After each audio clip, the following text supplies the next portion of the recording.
I'm Charlaine Jannerfeldt, and you're listening to About That Outdoor Job. Switzerland has taken the overall World Championship here on home turf. Robert Antonioli takes home the men's championship and Axel Molleret of France takes home the women's. In the relay race earlier today, we had Italy, Switzerland and France all on the podium. We've seen it all. There's been surprises, there's been disappointments. This is Catie Friend, ski mountaineering speaker, summing up the 10th Ski Mountaineering World Championships in the Swiss Alps back in 2019.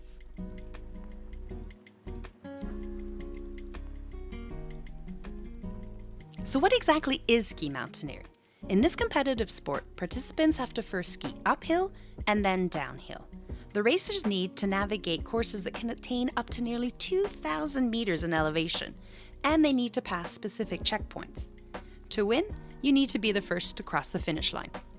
Ski mountaineering, or skimo as it's often called, has really soared in popularity, with athletes such as trail runners Kilian Jornet and Emilie Forsberg taking up this extreme sport during their winter seasons.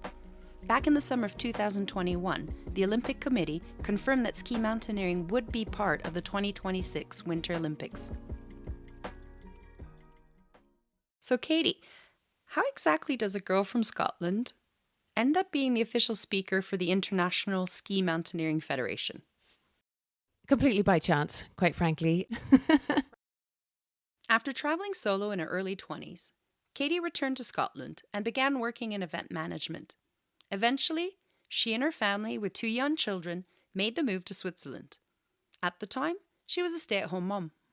As with many women, I discovered that really wasn't quite enough for me, and there was a new local tourist radio station, Mountain Radio Verbier, and I just asked them if they needed anybody to be a radio presenter, and as obvious as that, hello, please can I be on your radio station? So I did that for about 3 seasons, and during that time the International Ski Mountaineering Federation came to Verbier for a World Cup leg. Now I knew nothing at all about ski mountaineering, not a thing. I knew who Kilian Jornet was, but that's it. And they needed, very last minute, they needed an English speaking speaker or commentator to work alongside the French speaker. And on the first day, my boss did it. And the second day he wasn't available. So he chucked me in at the deep end, and I went and I stood up at Rounette in Verbier, right next to the French speaker, and just basically translated everything he said. And it was the vertical race, and it was really exciting. Even though I didn't know what was happening, I could pick up on everybody's excitement. And it was outside, and it was, there was people I knew, there were big crowds, and yeah, they asked me back for the following year because they had the World Championships here in Verbier for 6 or 7 days. I did exactly the same. I just stood beside the guy who knew everything and translated what he said. And people started saying, will you come to Andorra? Will you come and do this for us in other places? And so there I found myself in a career as the speaker for ski mountaineering. Who knew? Catie's ability to put herself out there when opportunities come around have repeatedly been a factor in her successes. But does her strong yes mindset always quiet the negative voices in her head? I have to ask you this, Catie. Didn't you hesitate even a little bit before saying yes? If you had given me a written job description of that job, I probably would have walked away. I don't say probably. There would possibly have been a lot more hesitation. Oh, well, I don't know, and I've got 2 young kids, so could I travel? And I don't really know much about it. And oh my goodness, I'd have to be the lead speaker. What? Oh, I don't know the people. I don't know. So yeah, but it was just in that moment. Of course, I was on a high from the whole week, and I just got that invitation. So I was like, yeah, let's do it. What gave you that high? What happened during the week that made you think, hell yes? It was the day we finished on the World Championships in Verbier. So that's 2015, February or March 2015. And not only was I commentating on the World Championships live in person, I also had the radio station had set up a little booth at the headquarters, the race headquarters. And 2 things happened. One, I got to sit down and interview Kilian Jornet, which was so exciting, and he was so lovely, and I was super nervous, but it was just, as I say, he's the only person I had known of before I went into this. And he's just such an incredible athlete and such a nice man. And I got to interview him. And then as I was leaving, there had been a little crowd watching. And as I was leaving, I'd finished, done, exhausted, nearly no voice. The president of the Andorran Mountaineering Federation, lovely Jaume Esteve, who very sadly died this year, he came up to me and said, would you come to Andorra? Would you come to Andorra and do this for us? And I sort of looked at him and thought, is that a thing? Could I do that? Like, yes. And that's how I knew that I could do this.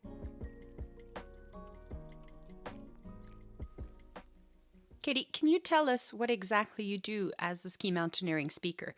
What's a typical day? So a typical day for me depends on the race that's happening that day. Our individual race is always first thing in the morning. Vertical race and sprint are quite often in the evening. I'm normally up the day before, and I've tried to see at least the start and the finish line, or if I'm only at the finish line, then I only go to the finish line. I do the briefing alongside the technical or the race director or the technical director, whoever from the local organising committee. I do the race briefing with them. Then I'm up usually about an hour before the race starts, sound checking, chasing up DJs who seem to always just think they have more time than they do, and just getting to see the lay of the land, understand the weather.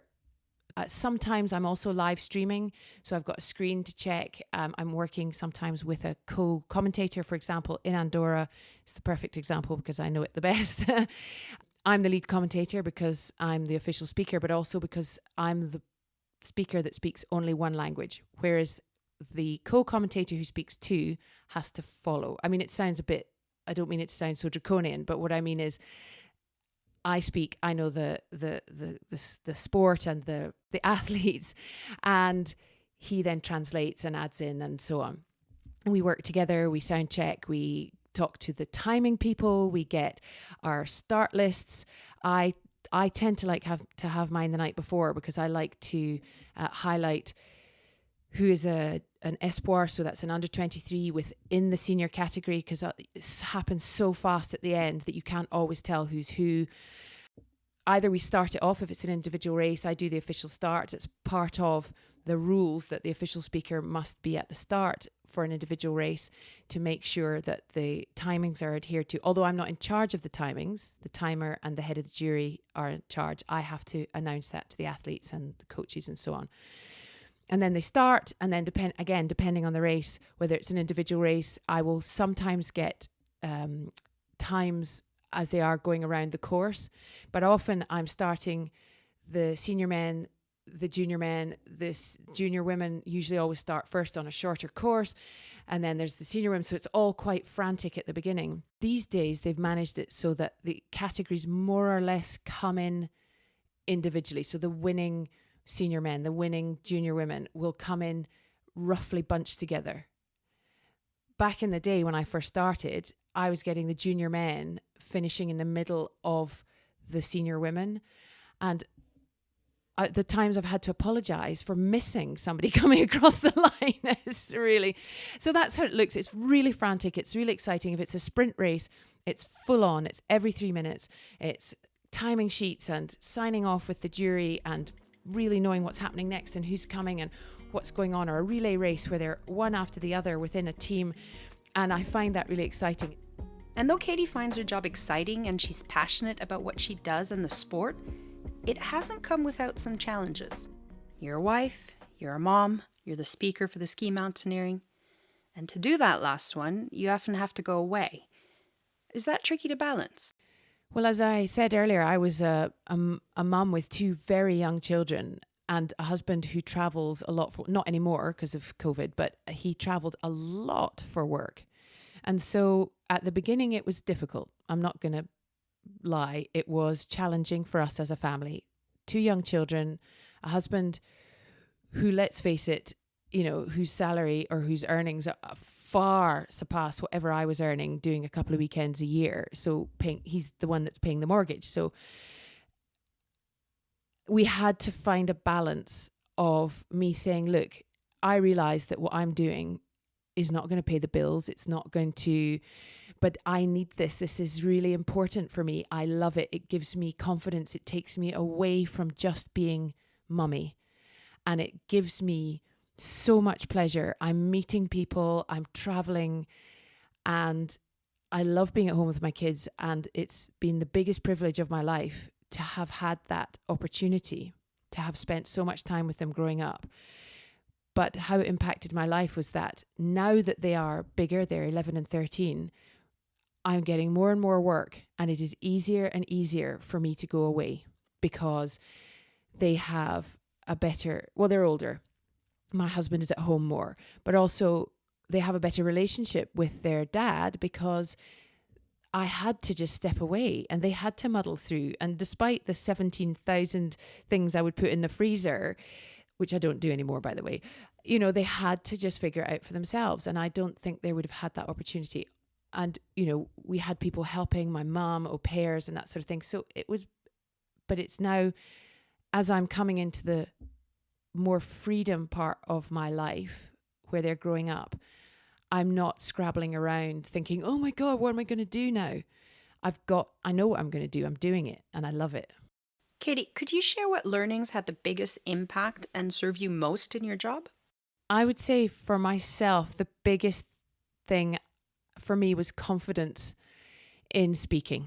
And I talk a lot, as you can probably tell. And anyone that knows me would tell you that. But there's a difference between yakking away when you think no one's listening and being responsible for being the voice of the race. Now, I'm not responsible for the race. I am not in any way responsible for what happens, for penalties that are handed out, for late starts. But I am always the person that people come to if there's a mistake. They come to me straight away. This happened, that happened. Why is this going? Call for that. Do this. I'm the outward face, other than the athletes. But the weird thing is that I'm like the least important person there, but I get this because I'm visible. So there's a confidence in just talking, speaking, being, you know, because they obviously need a certain amount of knowledge about the sport. But if you listen to commentators for all sorts of sports, we all say kind of the same thing. Next up, this. Of course, you'll remember that yesterday or last year, blah, blah, blah. You know, we all use the same stuff and it's just having that confidence. So I would say is the first thing. Have confidence in speaking, because it's a bit like going to see, if you go and see a play or a comedian who is self-conscious, there's, oh my God, it's awful. It's toe curling. So rather just have the confidence and make a mistake and go, oh, sorry, than, oh, well, I just wasn't quite sure what I was supposed to say, because that doesn't give anybody a good feeling or a good impression. Having said that, getting to know the sport is really important. Getting to know the athletes, the coaches, the organisers, the federation, the judges, understanding, you know, what are the sort of things, because in every sport, as you know, there's always the little niggles, the things, it's not fair, you know, understanding who's feeling on form, who's, you know, what countries are rising up, which countries are huge, but are maybe don't have the right grassroots, so they've got no juniors coming through, that sort of understanding that. And also, I'm going to sort of half repeat myself, but understanding that it is never, ever about you. It's never about you. Even though you're the one with the microphone and the big voice, you're the least important person there. It's the athletes first, the committee that have put all the work in, because that can be a little bit intoxicating. Having a microphone in your hand, you can get a little bit, if you allow it, a bit cocky and, oh, check me out, I'm really funny or whatever. It's never about you. Can you think of a time when you had to remind yourself of this learning? I was quite new to the job and we were in Cambridaz, which is in the Pyrenees, for a weekend, and it was puking snow. I mean, it was one of those mountain days where if you had any sense at all, you would put the fire on and drink tea. And we were out and I had the snow chains on, an hour out of Barcelona to get up to the Pyrenees. It was just horrific. And we had quite a new, inexperienced jury. The conditions were hard. It had been a replacement event. So just to set the scene, it was a hard weekend for everybody. The conditions were hard. Everybody was nervous. Nobody was quite in the zone. And on the day of the individual race, I mean, I'm not kidding when I say I was up to my knees in snow walking between the start line and the finish line. It was exhausting. And I was all by myself. I was doing French and English. And my French is very good, but I'm not bilingual. It's not my native language, so it's exhausting. Anyway, so the race goes on. It all goes off as planned. I think a slightly shortened race, if I remember correctly, because of the conditions. But anyway, we come to the end, and there'd been this massive fight right to the last centimetre across the line between Kilian Jornet and Damiano Lenzi, who was the enfant terrible of ski mountaineering for a while. Very fiery Italian, amazing athlete, but quite a character, shall we say. And they literally crossed the line like ski. It was almost a photo finish with Lenzi in front, Kilian Jornet behind, and then I can't remember, one of the other Italians in third. And so, great big excitement. I was roaring into the microphone. It's so exciting. No. And then came the news that there was a penalty. Lenzi had been awarded a penalty somewhere up on the mountain, which put him down to second. The rules of the game are that straight after the event, you have to come to the flower ceremony. The flower ceremony is where the sponsors are all behind, on the thing. That's where all the photos are taken. It's on the thing, it's out on the mountain. It's where the everything. It's a really important thing, and it is the rule. If you do not turn up to the flower ceremony, you're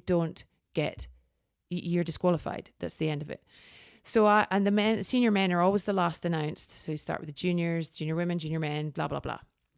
And I'm standing there, puking snow, and it's been a really stressful morning. And I get to the end, I'm thinking, that's it. I've just got one more ceremony to do. And I announce the third place, and he doesn't show, and I'm like, that's a bit odd. And as I say, when you're the one with the microphone, you're being bellowed at from all sides. I've got the organizers, I've got the ISMF saying, just call them. So I called the third one, and I called second place, Damiano Lenzi. Nobody appeared. Winner, Kilian Jornet. Nobody appeared. And I was like, oh my God. And I'm just standing there like this great Muppet with a microphone in my hand going, and I look behind, and behind the sort of wall with all the sponsors on, the sort of banner thing, the three of them are just standing there with their arms crossed saying, screw you, we're not coming. And I was just going, oh my God, I don't know what to do. Like, I was so new and it was so stressful. And there's the biggest, best known athlete in our industry and as he went on to be in the world for many things, just saying, I'm not coming. I'm just standing here because we're protesting. It's a load of old nonsense. Anyway, fast forward to the medal ceremony. They were disqualified. That was it. They were disqualified. Fast forward to the medal ceremony, and then the fourth, fifth, and sixth are shunted up to gold, silver, and bronze. They're all Italian, so they're all raging. They come off the stage, immediately hand their gold medal to Damiano Lenzi. I mean, it's like a whole world of... You're just thinking, could it get any better? And I'm still there, the face, the voice, the standing there, trying really hard. And I can't say anything. I'm not allowed to say there was a penalty. I'm not allowed to say they used to be the winner, but now they're not. I just have to read out what is in front of me. That's the rules.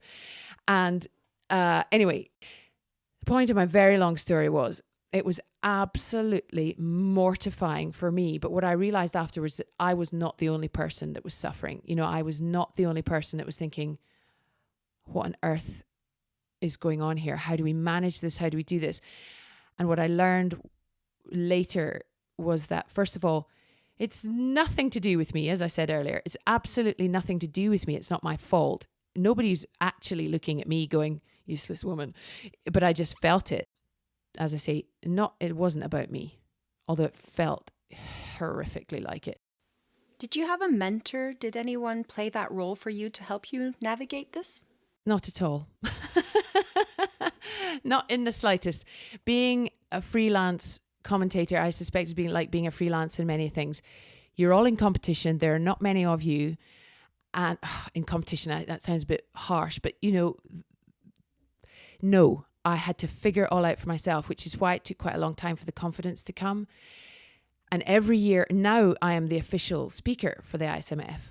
But then I used to just have to wait till the calendar came out, and I would phone all the individual organisers and say, here I am, I speak English, I speak French, I can travel, I'm based in Switzerland, I've done this, and this. Do you want me at your event? And they'd say yes or no. And then what happens is a bit like if you go to the hairdresser or a new beautician and you hate what they do, you just don't go back. You don't phone them up and say, well, here's the thing, here's some feedback for you. You just don't use them again. And thankfully, that hasn't happened too often. And I like to think it's not because they hated me. It was maybe just because I didn't fit their brief. But it's almost like working in a void, like you speaking into a void, working into a void. And that did get a bit demoralizing. It was a very much learn as you go. And funnily enough, now that I'm more experienced, I have, and with the advent of social media, I have been able to contact other commentators, other speakers with confidence and say, look, I've been offered this job. Roughly, what do you think I should be thinking in terms of day rate, in terms of my this, that, or the next thing? And because I have been doing it for long enough, they are saying, oh, and they're in different industries. They've said, yeah, no problem. Let's pick up the phone and have a conversation. And maybe they would have back in the day, but I don't know. I feel like I just had to figure it all out by myself. Being the speaker commenting on a sport event makes you very visible. And with this visibility comes assumptions.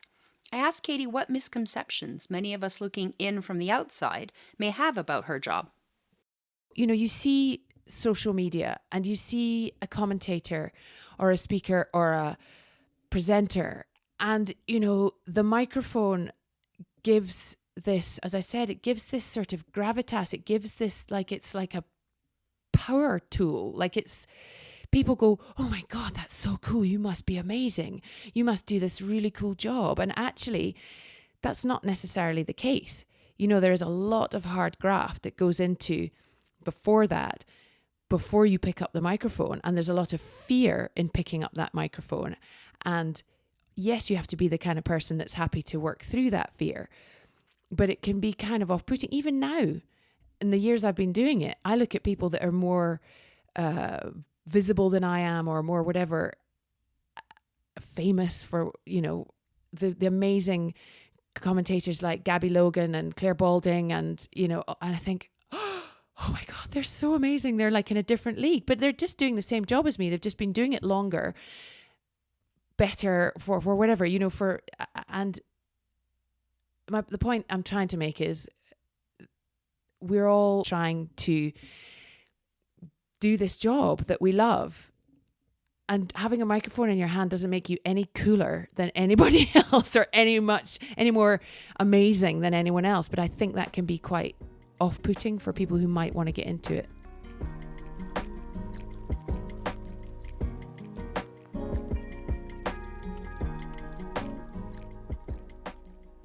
Part of the mission of the series Women in Outdoor Jobs is to share the stories and experiences of women like Catie, who successfully made the outdoors their living, so that women who want to achieve that for themselves can benefit from their learnings and advice. This is what Catie would say to you if you're considering sports commenting. Just do it. Just do it. And I remember when I was in my 20s, I went off to do TV presenter training, and I had no money to leave my job to go and do perhaps, one day a week or half a day's work for no money, even less money. And perhaps, not perhaps, the fear was too great. I had rent to pay and so on. And, we don't like to regret things in life, and it served me well, the stuff I learned then. But I look back and I think that was when I was 29, and I did not get into the radio and commentating till I was 39, 40. And although I did some great stuff in between, I think, I'm going to be 50 in the next couple of years. And I think, I wasted so much time. What could I be doing? So that's sort of slightly generalizing a general point. Do it, just do it.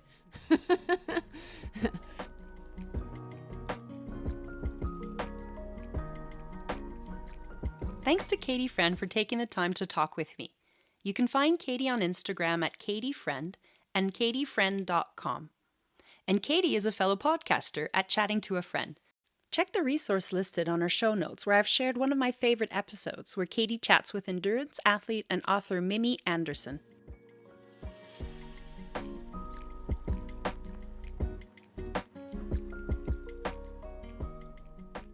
Thank you for listening. You can find About That Outdoor Job on Instagram, our website, and a number of podcast listening platforms.